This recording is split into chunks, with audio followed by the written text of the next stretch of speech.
për blo.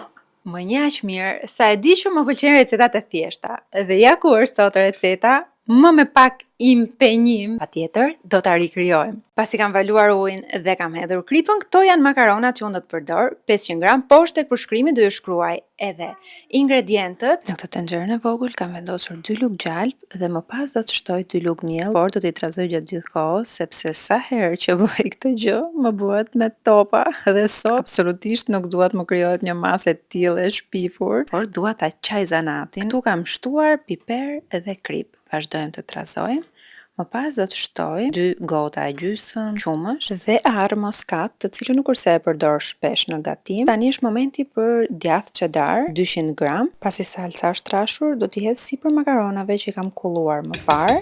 Tani do të shtroj një pjesë me makarona, pjesa tjetër me djathin e grirë, përsëri makarona, përsëri djath i grirë. Më thjesht se kaq, nuk ka ku të shkoj. Pastitsa. Do të bëj prap ditë tjetër? Po jo. Po. Tani shohim çfarë do na dal kur të bëjmë scroll përsëri në Instagram.